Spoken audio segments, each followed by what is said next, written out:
कहानी की शुरुआत में हमें कॉबलर यानी मोची दिखाया जाता है जो एक के बाद एक जूता ठीक किए जा रहा था। काम करने में वो काफी तेज था, उसे इस चीज की काफी महारत थी। और ये मोची और कोई नहीं बल्कि हमारी कहानी का मेन कैरेक्टर मैक्स है। जूते ठीक करने के बाद जब वो अपनी दुकान से बाहर आया तो उसकी साथ वाली दुकान जो नाई की थी उसका मालिक वहाँ आता है जो काफी बूढ़ा था। वो मैक्स को कहता है कि बेटा तुम्हारी काफी उम्र हो गई है, ढूंढ लो कोई लड़की और कर लो शादी, कब तक ऐसी अकेली जिंदगी गुजारोगी। इस पर मैक्स जवाब देता है कि नहीं, मुझे जरूरत नहीं है शादी की, मैं ऐसे ठीक हूँ। जिसके बाद वो दोबारा से दुकान के अंदर जाकर बाकी जूते ठीक करने लग जाता है। जहाँ तभी उसकी दुकान पर एक गुंडा आया जो अपनी जूती पॉलिश करवाने आया था। मैक्स जब उसकी जूती पॉलिश कर रहा था तो वो गुंडे की घड़ी को गौर से देखने लगता है क्योंकि वो उसे बहुत अच्छी और कीमती लग रही थी। ये चीज गुंडे ने नोटिस कर ली थी और वो मैक्स से पूछता है, अरे भाई इतने गौर से क्या देख रहे हो, ये मेरे पास एक घड़ी नहीं है बल्कि इसके जैसी ढेर सारी घड़ियाँ मैंने जमा की हुई है जो सारी बहुत कीमती है। वो इतने कीमती है कि मैं उनसे जो चाहे वो खरीद सकता हूँ, यहाँ तक कि तुम्हारी 7 नस्लों को भी। अपने जूते पॉलिश करवाने के बाद वो मैक्स को एक जोड़ी जूतों की देता है,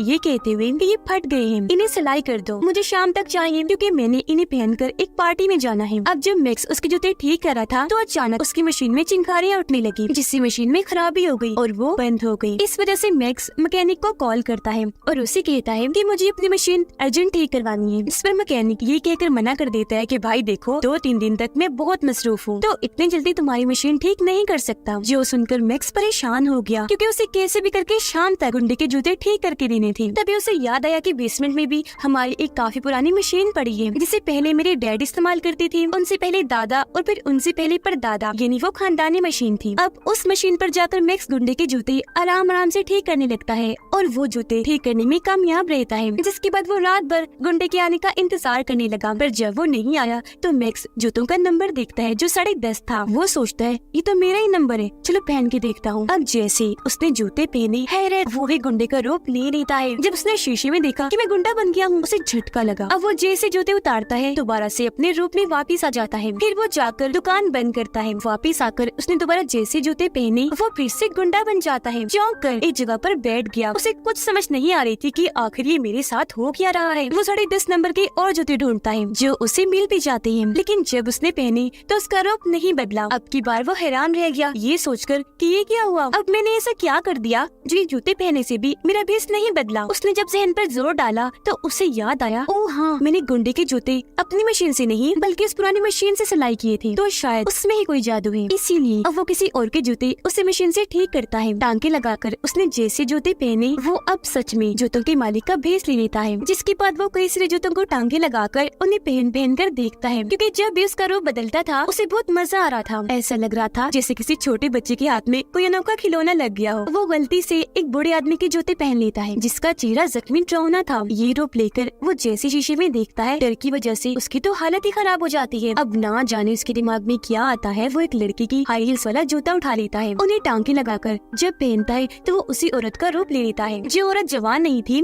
बल्कि उसकी उम्र थी। अब अपने इस रूप को भी देखकर वो खुश होने लगा था। अब वो एक बूढ़े आदमी का रूप लेकर नाई की दुकान पर जाता है ये चेक करने के लिए कि वो मुझे पहचानता है या नहीं, पर नाई अंकल तो उसे जरा भी नहीं पहचान पाते जिससे दिल ही दिल में वो खुश होने लगता है। अब वो भेस बदल कर जाता है एक महंगे होटल जहाँ से वो बहुत सारा महंगा महंगा खाना ऑर्डर करता है और उन्हें खूब मजे ले लेकर खाता है। और जब बारी आती है बिल देने की तो वो चुपचाप वॉशरूम में जाता है और अपने जूते पहनकर अपने रूप में आ जाता है और बगैर बिल दिए वहाँ से चला जाता है। अब आगे जब वो सड़क से जा रहा था तो उसकी नजर एक अमीर आदमी पर जाती है जिसकी गाड़ी उसे पहले ही नजर में बहुत पसंद आ गई थी, इसीलिए वो उस आदमी का पीछे करने लगता है। वो फिर गुंडे का रूप लेकर उसके पास जाता है और उस अमीर आदमी से पूछने लगता है, भाई आपके जूते का नंबर क्या है। अब वो अमीर आदमी जिस गुंडे से डरता था झट से बता देता है 10:30 है नंबर मेरा। जो सुनकर मैक्स मोची कहता है परफेक्ट है, जबरदस्त, तो अब जल्दी से अपने जूते उतार कर मुझे दे दो वरना यही तुम्हारी जान ले लूंगा। अब वो पहले ही डरा हुआ था इसलिए फौरन ही अपने जूते उतार कर उसे दे देता है। जूते पहनने के बाद उस आदमी का रूप लेकर उसकी गाड़ी में बैठ जाता है और रात भर उसकी गाड़ी में सैर करता है।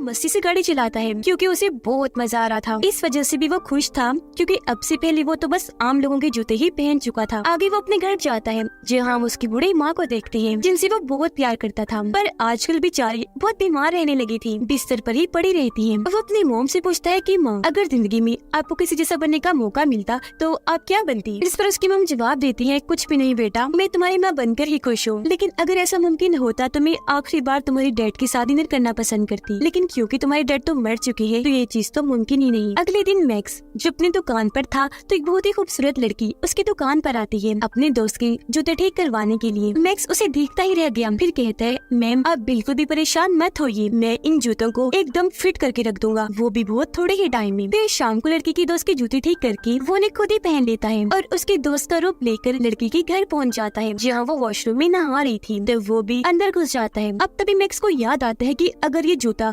गलती से भी उतर गया और लड़की ने मेरा असली रूप देख लिया तो मेरा ये खेल खत्म तो होगा ही, साथ ही मैं जेल भी चला जाऊंगा। इस वजह से वो काफी डर गया, जल्दी से वहाँ से भागकर अपनी दुकान पर आ जाता है। यहाँ आज वो अपने डैड के जूतों पर टांके लगाकर उन्हें पहन लेता है और बन जाता है बिल्कुल अपने डैड जिन्हें वो बहुत याद किया करता था और बहुत प्यार भी करता था। फिर अपने बाप का ही रूप लेकर वो घर पहुँचा जहाँ उसकी मोम अपने हस्बैंड को दोबारा जिंदा देखकर हैरान और परेशान रह जाती है, पर वो बहुत खुश भी थी। इसके बाद ये दोनों एक साथ डिनर करते हैं जो उसकी मोम की ख्वाहिश थी और बहुत सारी बातें भी। फिर मैक्स अपनी मोम को उनके कमरे में सुला देता है और अपने डैड के जूते उतारकर वापस अलमारी में रख देता है। अगली सुबह जब वो अपनी मोम को जगाने गया तो ये देखकर उसे धक्का लगा कि मेरी मोम तो गुजर चुकी है, जिससे वो बहुत टूट गया और उनके पास बैठकर रोने लगता है क्योंकि उसका इस दुनिया में अपनी मोम के अलावा और कोई नहीं था। वो फिर अपनी मोम का फ्यूनरल करता है, यानी उन्हें दफन वगैरह, जहाँ पर बहुत सारे लोग आए हुए थे। सब मैक्स को इतना दुखी पाकर उसे सहारा देने के लिए आते हैं। इसके कुछ दिन के बाद जो अपनी दुकान पर गया तो वहाँ गुंडा आकर उस पर गुस्सा करने लगता है, कहने लगा भाई तुम्हारे साथ मसला क्या है, मैं पिछले एक हफ्ते से तुम्हारी दुकान के चक्कर काट रहा हूँ पर हमेशा दुकान बंद होती है, कहाँ थे तुम और मेरे जूते कहाँ हैं, ठीक भी किए या नहीं। जिस पर मैक्स जवाब देता है भाई वो दरअसल मेरी मोम की मौत हो चुकी थी इसलिए मैं दुकान नहीं खोल पा रहा था। गुंडा बोला तो ये बात है, अफसोस हुआ सुनकर, पर अब जल्दी कर मेरे जूते दे। मैक्स बोला अच्छा तो पहले वो पर्ची दो जो मैंने तुम्हें रसीद के तौर पर दी थी। गुंडा कहने लगा पर्ची, कौन सी पर्ची, मेरे पास कोई पर्ची वर्ची नहीं है। मैक्स कहते हैं तो फिर ठीक है, अगर पर्ची नहीं है तो फिर जूते भी नहीं है। ये सुनकर तो गुंडे को बहुत गुस्सा आ जाता है, इसीलिए उसे धमकाने लगा कि बच्चों अगर तो कल तक मेरे जूते ना मिली तो तुम्हें भी मार कर तुम्हारी माँ के पास भिजवा दूंगा, फिर वहाँ बैठकर बनाते रहना ये पर्ची वर्ची। ये कहने के बाद वो यहाँ से चला जाता है। उसके इस बर्ताव पर मैक्स को बहुत गुस्सा आया, इसीलिए वो अपने कस्टमर का रूप लेकर उसका पीछे करने लगता है। अब वो हमेशा अपने पास लोगों के जूते रखता था, इसलिए बार बार बेस बदल कर उसका पीछे करने लगा ताकि गुंडे को उस पर शक न हो। पीछा करते करते उसे पता चला कि ये गुंडा तो बहुत ही खतरनाक इंसान है जो लोगों से मारपीट करके जबरदस्ती पैसे वसूल करता है। अब आगे जब गुंडा किसी काम के सिलसिले में वहाँ से जाता है तो मैक्स उसका रूप लेकर उसके घर में घुस जाता है जहाँ उसे गुंडे की दोस्त मिलती है जो उस पर गुंडा समझकर बहुत गुस्सा करने लगी क्योंकि गुंडे का बर्ताव उसके साथ ठीक नहीं था। तो वो यहाँ से घर छोड़ के चली जाती है। उसके जाने के बाद मैक्स पूरे घर की तलाशी लेता है जहाँ उसे एक ब्रीफकेस मिला जिसके अंदर बहुत सारी गन्स पड़ी हुई थी जो देखकर उसकी आंखें खुली की खुली रह जाती हैं। अब उसे नहीं पता था कि इन गन्स में से एक गन करंट का झटका लगाती है जिससे इंसान बेहोश हो जाता है। इस चीज से अनजान वो अपने ही हाथ पर गन को टेस्ट करता है जिससे उसे इतना जोर का झटका लगता है कि वो कई घंटों के लिए वहीं गिरकर बेहोश हो जाता है। काफी घंटों के बाद जब उसे होश आई तो वो जल्दी से गुंडे का रूप लेकर वहाँ से निकलने लगता है, लेकिन उसने जैसे दरवाजा खोला सामने असली वाला गुंडा खड़ा था। अब अपने बहरूपिये को अपने ही घर में पाकर उसे बहुत बुरा लगा। उसे हैरत तो हुई लेकिन वो उस पर झपट पड़ता है, उसे बहुत सारे मुक्के मारता है और जान से मारने की कोशिश करता है, पर उससे पहले ही मैक्स झटके वाली गन से उस पर शूट करता है। गुंडे को भी जोरदार झटका लगा जिससे वो वहीं गिरकर बेहोश हो जाता है। इस चीज का फायदा उठाकर मैक्स जल्दी से उसे रस्सियों की मदद से बांध देता है। आगे जब गुंडे को होश आई तो वो अपने सामने एक बच्चे को पाता है जो जाहिर है और कोई नहीं बल्कि मैक्स ही था। वो गुंडे से कहते हैं कि देखो भाई मैं तुम्हें कोई नुकसान नहीं पहुँचाऊंगा, तो मुझे बस इतना बता दो कि वो तुम्हारी महंगी महंगी घड़ियां कहाँ रखी है। इस पर गुंडा हंसने लगा ये कहते हुए कि मैं तो नहीं बताऊंगा और हाँ बस मुझे यहाँ से निकलने दे, फिर देखना मैं तुम्हें जान से मार डालूंगा। मैक्स हंसते हुए बोलता है पागल हो क्या, तुम रस्सियों में बंधे हुए हो, मुझे मारने के लिए तुम्हें पहले इन रस्सियों से आजाद होना पड़ेगा। जिसके बाद वो उसी औरत का रूप लेकर दोबारा से गुंडे के पास आया और उसे धमकाने लगता है कि जल्दी बता दो वो घड़ियां कहाँ रखी है वरना मैं तुम्हारा वो हाल करूंगा कि तुम याद रखोगे। इस धमकी से गुंडा थोड़ा घबरा गया, इसीलिए उसे घड़ियों का पता बता देता है कि वो कहाँ है। घड़ियां लेने के बाद मैक्स वहाँ से जाने ही वाला था कि तभी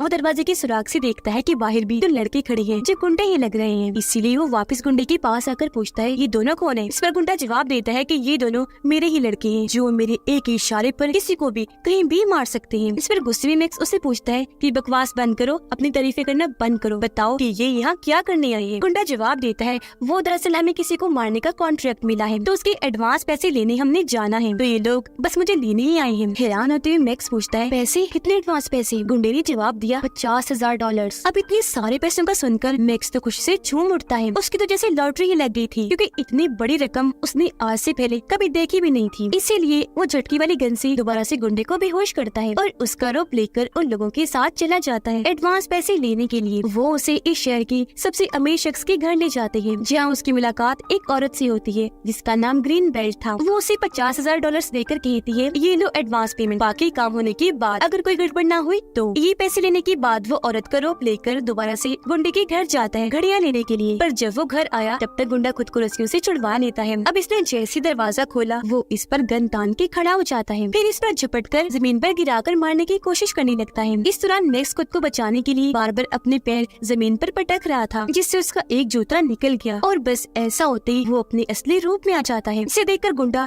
एकदम हैरान रह गया, उसे झटका लगा, ओह ये क्या। पर जब मैक्स ने वहाँ से भागने की कोशिश की तो गुंडा उसे दोबारा से पकड़ लेता है और फिर से मारने की कोशिश करने लगा। पर खुद को छुड़वाने के लिए मैक्स अपनी सैंडल की हाई हील से उस पर हमला करता है। हाई हील गुंडे की गर्दन में घुस गई, जिससे वो वहीं गिर गया। उसका गला फट गया था, जिसमें से बहुत सारा खून आने लगा और यहीं पर गुंडे की मौत हो जाती है। अब ये देखकर मैक्स काफी परेशान रह गया। वो डर भी गया था, क्योंकि आज से पहले उसने इतना बड़ा गुनाह नहीं किया था। वो वहाँ से भाग जाता है। घबराहट में घड़ियां पैसे भी वहीं भूल गया था। घर जब आया तभी उसे सुकून नहीं आ रहा था, उसे दुख हो रहा था। इसीलिए खुद ही को इस चीज की सजा देने के लिए वो पुलिस स्टेशन पहुंचा, जहाँ पर वो ऑफिसर्स को सारी बात बताकर खुद को उनके हवाले कर देता है। लेकिन जब पुलिस वाले उसके साथ गुंडे के घर आए तो वहाँ लाश तो दूर की बात, उसके खून का हल्का सा निशान भी नहीं मिलता और तो पैसे और घड़ियां भी वहाँ से गायब हो चुकी थी। जो सब देखकर मैक्स काफी हैरान और परेशान रह गया कि ये क्या हो गया। अब ये देखकर पुलिस को गुस्सा आया, क्योंकि उन्हें लग रहा था कि मैक्स पागल है और इसने हमें भी पागल बनाने की कोशिश की। इसलिए वो मैक्स को कहते हैं, या तो तुम किसी मेंटल हॉस्पिटल में जाकर दिमाग के डॉक्टर को चेक करवाओ या खुद ही पागल खाने दाखिल हो जाओ। जो कहकर वो यहाँ से चले जाते हैं। अब जब मैक्स अपनी दुकान पर वापस आया तो वहाँ उसे पैसों और घड़ियों से भरा हुआ बैग भी मिल जाता है और साथ ही उस औरत की हाई हील्स भी, जिन्हें देखकर वो काफी हैरान रह गया। सोच भी पड़ जाता है अब ये काम किसने किया होगा। जिसके बाद वो बैग को उठाकर कहीं जाने ही लगा था कि तभी साथ वाली दुकान की नाई आकर उसे कहने लगती है, मैक्स बेटा ये तुम क्या कर रहे हो? जब से तुम्हारी मॉम गुजरी तुम ठीक से दुकान ही नहीं खोल रही, कभी आते हो कभी नहीं आते, ये क्या चल रहा है सब? इस पर मैक्स जवाब देता है, अंकल अभी मैं एक काम से जा रहा हूँ, किसी के पैसे लौटाने हैं, तो इस टॉपिक पर आकर आपसे बात करता हूँ। इस पर नाई उसे कहने लगा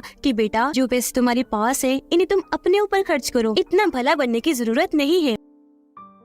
अब मैक्स को उसकी बात की समझ नहीं आई कि आखिर वो कहना क्या चाह रही है, और क्योंकि वो भला इंसान था तो किसी के पैसे भी नहीं रख सकता था, इसीलिए नाई की बात सुने बगैर ही वो पैसे लौटाने चला जाता है। वो औरत का ही रूप लेकर ग्रीन बेल्ट के पास पहुंचा और उसे कहने लगा कि वो गुंडा आपका काम नहीं कर सकता, उसकी तरफ से मैं आया हूँ, तो लीजिए अपने पैसे वापिस। ये सुनकर ग्रीन बेल्ट कहती है कि मेरे लिए ये पैसे कोई मायने नहीं रखते, मुझे तो बस अपना काम चाहिए। जो कहने के बाद वो अपने आदमियों को घेरकर मैक्स पर हमला करवा देती है। उन्होंने मैक्स को मारकर बेहोश कर दिया और ये उसे अगवा कर लेते हैं। फिर जब दो लोग उसे अगवा करके ले जा रहे थे तो वो जूते बदलकर उस बूढ़े आदमी के जूते पहन लेता है, जो डरावना सा था, जिसके चेहरे पर निशान थे। उसका रूप लेकर ये दोनों को डरा देता है और क्योंकि चेहरा सच में बहुत अजीब था तो वो दोनों लोग डर जाते हैं। उनका गाड़ी पर से ध्यान हट गया, जिससे एक्सीडेंट हो जाता है। इसमें वो दो लोग तो जख्मी हो गए थे, पर मैक्स बड़े ही अंदाज से गाड़ी से उतरता है और वहाँ से चला जाता है। अगली सुबह अपनी दुकान पर बैठकर वो जब कोल्ड ड्रिंक पी रहा था तो वो गलती से वहाँ गिर जाती है। जब उसका ध्यान इस तरफ गया तो उसके हाथ एक कागज लगता है, जो एक पोस्टर था जो उसे एक लड़की ने दिया था, जो एक जगह पर वर्कर थी और वो एक बूढ़े आदमी को बचाना चाहती थी, क्योंकि कुछ लोग जबरदस्ती उस बूढ़े आदमी से उसका घर खाली करवाना चाहते थे। पोस्टर को देखकर मैक्स को याद आया कि यही वो बूढ़ा आदमी है जिसे ग्रीन बेल्ट गुंडे के हाथ मरवाना चाहती थी। इसीलिए मैक्स अगले ही दिन उस वर्कर लड़की से मिलता है और उसे इस सब के बारे में बता देता है। तो ये दोनों जल्दी से उस बूढ़े आदमी के पास पहुँचे उसे इस सब के बारे में आगाह करने के लिए। वो बूढ़ा आदमी इन्हें अंदर बुलाता है, कहने लगा कि तुम दोनों का बहुत बहुत शुक्रिया, अच्छा किया जो तुमने मुझे बता दिया कि कुछ लोग मुझे मारना चाहते हैं, लेकिन हाँ कुछ भी हो जाए मैं ये घर खाली करने वाला नहीं हूँ, क्योंकि मैं यही पला बड़ा हूँ। इस घर में मेरी यादें हैं, तो मरूंगा भी मैं इधर ही। अब मैक्स को एक आइडिया आता है। वो बूढ़े आदमी से पूछने लगा, अंकल आपको किस नंबर का जूता आता है? तो वो बताने लगा ये 10.5 बेटा। इस पर मैक्स सोचता है परफेक्ट प्लान है, और अगले ही दिन बूढ़े आदमी का जूता पहनकर उसका बेस बदलकर ग्रीन बेल्ट से मिलने जाता है। उसे कहने लगा कि मैं घर खाली कर दूंगा, पर उसकी बदले मुझे $1 लाख चाहिए। अब ये डील काफी अच्छी थी, जिसके लिए ग्रीन बेल्ट मान जाती है। इसलिए अगले ही दिन उसके आदमी उस तक $1 लाख पहुँचा देती है। वो सारे पैसे मैक्स बूढ़े आदमी को दे देता है, जिन्हें लेकर अगले ही दिन वो अपनी बेटी से मिलने निकल जाता है। फिर ग्रीन बेल्ट बूढ़े आदमी के घर को चेक करने जाती है कि वो घर खाली करके गया है या नहीं। वो जब वहाँ पहुँची तो बूढ़ा आदमी वहीं बैठा हुआ था और हम जानते हैं कि ये और कोई नहीं बल्कि मोची मैक्स है। ग्रीन बेल्ट उसे कहती है, जब तुम्हारे पैसे मिल गए हैं तो तुम ये घर खाली करके क्यों नहीं गए? वो हैरान होते हुए कहने लगे, क्या कहा? पैसे? मुझे कोई पैसे नहीं मिले और अब तो मैं ये घर बिल्कुल भी खाली करके नहीं जाऊंगा। जो सुनकर ग्रीन बेल्ट को गुस्सा आ जाता है, इसीलिए वो कहती है, चुपचाप ये घर खाली कर दो, वरना तुम्हारी उम्र तो पहले ही काफी हो गई है। मैं तुम्हें मार डालूंगी, कुछ भी पता नहीं चलेगा तुम्हारा, जिसके बाद तुम्हारी बेटी को भी मार दूंगी। अब उसकी धमकी सुनकर पीछे से एक रिपोर्टर कैमरा के साथ बाहर आता है, जिसे देखकर ग्रीन बेल्ट काफी चौंक जाती है। अब उसे मजीद गुस्सा दिलाने के लिए मैक्स उसे आंख मार देता है। बस फिर क्या था, ऐसा होते ही ग्रीन बेल्ट गुस्से में और भड़क गई, उसे मारने के लिए आगे बढ़ी, जहाँ इस सब को कैमरे में रिकॉर्ड करके टीवी पर चलाया जाता है, जिससे ग्रीन बेल्ट को गिरफ्तार कर लिया जाता है धांधली करने के जुर्म में। अगले दिन जब वो अपनी दुकान पर था तो वर्कर लड़की उसके पास आती है, कहने लगी कि शुक्रिया मेरी मदद करने के लिए, और चलो शाम को खाने पर चलते हैं। अब मैक्स क्योंकि उसे पसंद करता था, इसलिए वो मान जाता है। अब गुंडे की दोस्त नाराज थी तो उसे मनाने के लिए वो गुंडे का रूप लेकर उसके दोस्त के घर गया और उसे वो महंगी घड़ियां गिफ्ट के तौर पर देता है ताकि वो मान जाए। ये करके जब वो वापस आ रहा था तो कुछ लोग उसे असली वाला गुंडा समझकर अगवा कर लेते हैं और अपने साथ कहीं नहीं जा रहे थे। पर तभी उनकी गाड़ी का एक्सीडेंट हो गया, जिसमें मैक्स भी बेहोश हो जाता है और जब उसकी आँख खुलती है तो वो खुद को नाई अंकल की दुकान पर पाता है, जो उसे एक ताकतवर चीज मुरब्बा देते हुए कहते हैं कि बेटा ये खा लो, थोड़ा सा खा लो बेशक। इस पर मैक्स कहता है, नहीं अंकल मुझे नहीं खाना, मुझे पसंद नहीं है। नाई कहते हैं, बेटा जिद ना करो, थोड़ा सा ही खा लो, क्योंकि जिस तरह तुम बार बार एक जिस्म से दूसरे जिस्म में जा रहे हो ना, ये तुम्हारी जान के लिए खतरा है, तब ये मुरब्बा ही तुम्हारे काम आ सकता है। ये सुनकर मैक्स काफी हैरान रह गया, उसे पूछता है, क्या मतलब है आपका? आपको कैसे पता कि मैं एक जिस्म से दूसरे में जाता हूँ? इस पर वो कहने लगा, तुम्हें क्या लगता है बेटा, मैं सिर्फ नाई हूँ और यहाँ बस लोगों के बाल बनाता हूँ? नहीं, मैं भी एक मोची ही हूँ और तुम्हारे जैसे काम करता हूँ। ये कहकर वो जूते उतारते हैं और वापस अपने असली रूप में आ जाते हैं, जो और कोई नहीं बल्कि मैक्स की डैड थी, जिन्हें देखकर मैक्स को अपनी आंखों पर यकीन नहीं आता। वो चौंक जाता है क्योंकि उसकी डैड जिंदा थी, जो सालों से नाई का रूप लेकर मैक्स की साथ वाली दुकान पर काम करते थे। इन्होंने ही गुंडे की लाश को वहाँ से गायब किया और पैसों घड़ियों से भरा हुआ बैग मैक्स की दुकान पर लाकर रख दिया ताकि उनके बेटे पर कोई मुसीबत न आए और वो इन पैसों घड़ियों से अमीर बन जाए। जब भी तो नाई के रूप में उन्होंने कहा था कि तुम इन पैसों को अपने लिए खर्च करो। अपने डैड को जिंदा पाकर वो बहुत खुश हो गया और फौरन उनके गले से लग जाता है, पर थोड़ी ही देर की बाद उसे उन पर गुस्सा भी आने लगा, इसीलिए वो पूछ लेता है, क्या आपको कभी मेरी या मॉम की याद नहीं आई? जिस पर वो कहते हैं कि आती थी, हर पल आती थी, पर मैं तुमसे तो मिल लेता था, तुम्हारी मॉम से नहीं मिल सकता था क्योंकि मैंने जो बुरे काम किए उस वजह से कुछ लोग मेरे पीछे पड़े हुए थे। अब मैक्स उनसे पूछता है, अच्छा डैड बताइए वो जादुई मशीन हमारे पास कहाँ से आई? इस पर वो जवाब देते हैं कि वो एक महान आदमी ने तुम्हारे परदादा को दी थी, जो फरिश्ता बनकर हमारी जिंदगी में आया। तुम्हारे परदादा ने उसकी जान बचाई थी तो उसने उन्हें ये मशीन दी, जिसने हमारी जिंदगियां ही बदल के रख दी। ये बताने के बाद वो उसे अपने खानदान की विरासत दिखाते हैं। जब वो उसे एक जगह पर लेकर गए तो जहाँ जहाँ नजर जा रही थी वहाँ ही जूते पड़े थे, जो आम जूते तो बिल्कुल भी नहीं थे, क्योंकि ये उसके परदादा से लेकर आज तक जितने भी बड़े बड़े अमीर मशहूर लोग थे उनके थे। तो अब आप अंदाजा लगा लें कि ये कितने कीमती जूते थे। अब मैक्स कहते हैं, चलिए डैड घर चलते हैं। इस पर उसके डैड कहती है, चलो बेटा, लेकिन सामने वाले दरवाजे से नहीं, पिछले से। जो कहकर उसे पीछे के रास्ते से गिराज में लेकर जाते हैं, जहाँ पर काले रंग की बहुत ही महंगी खूबसूरत गाड़ी खड़ी थी, जिसे चलाना हर किसी का सपना था और इसे चलाने के लिए उसके डैड ने एक बहुत अच्छा ड्राइवर भी रखा हुआ था। जिसके बाद उसके डैड बताते हैं कि बेटा हमारा इसके अलावा और भी काफी बड़ा बिजनेस है। तुम्हें अभी तक यही पता होगा कि हम सिर्फ जूते सीने का काम करते हैं, पर सिर्फ यही नहीं, हम ड्राई क्लीनिंग का भी काम करते हैं और हमारे पास जितने भी लोगों के कपड़े आते हैं उन्हें भी हम इस मशीन से टांका लगाकर अपने मकसद के लिए इस्तेमाल करते हैं। तो बेस बदलने वाला चक्कर न सिर्फ जूतों के साथ है बल्कि कपड़ों के साथ भी है और कपड़े भी अमीर अमीर बड़े लोगों के हैं। तो हम दुनिया में किसी भी इंसान का रूप लेकर वो बन सकते हैं, जो कोई आम बात नहीं, एक बहुत बहादुरी ताकत की बात है। ये बताने के बाद वो अपनी इस गाड़ी में बैठकर यहाँ से घर के लिए निकल जाते हैं। ये जिंदगी उन्हें बहुत खुशियाँ देती है, वो सुकून से अपनी जिंदगी गुजार रही थी और इसी के साथ ये फिल्म इधर ही खत्म हो जाती है।